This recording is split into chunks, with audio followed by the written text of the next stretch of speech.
Hello friends, big pass வீட்டில் இருக்க கண்டஸ்டன்ட்லாம் மற்ற கண்டஸ்டன்ட் மாதிரி ட்ரெஸ் பண்ணிவிட்டு அவங்கள மாதிரி ஆக்ட் பண்ணிகிட்டு இருக்கிறாங்க. அதுதான் இப்போ கொடுத்துருக்க டாஸ்க்கு. விசித்ரா வந்து கூல் சுரேஷ் மாதிரியும், கூல் சுரேஷ் வந்து அர்ச்சனா மாதிரியும் இருக்காங்க. மாயா பூர்ணிமா மாதிரி விஷ்ணுவும் மணியும் பண்ணுறாங்க. இந்த விஷ்ணுவும் மணியும் சேர்ந்து கூல் சுரேஷ், அதாவது அர்ச்சனாங்கிற கேரக்டரை படாத பாடுபடுத்திகிட்டு இருக்கிறாங்க. அதோட விசித்ராவையும் சேர்த்து வச்சு படுத்துகிறாங்க. இதுக்கு இடையில வேறு வந்து மாயா வேறு சொல்லி கொடுத்துட்டு போயிட்டுருக்குறாங்க.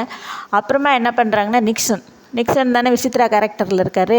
அவரும் வந்து விசித்ரா மாதிரியே ஓவராக பண்ணிகிட்டு இருக்காரு. மாயாவும் பூர்ணிமாவும் புதுசாக ஒரு பிளான் பண்ணி அதை விசித்ராங்கிற கேரக்டரில் இருக்க நிக்சனை போய் விசித்ராவை பழி வாங்குறதா நினச்சி அவர்கிட்ட பேசுகிறாங்க.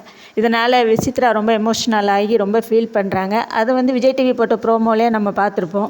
இது நல்லா இருக்குங்கிறீங்களா நீங்கள்? உங்களுக்கு பிடிச்சிருக்கா இந்த கேரக்டர் ரெண்டு பேரும், அதாவது மாயா பூர்ணிமா?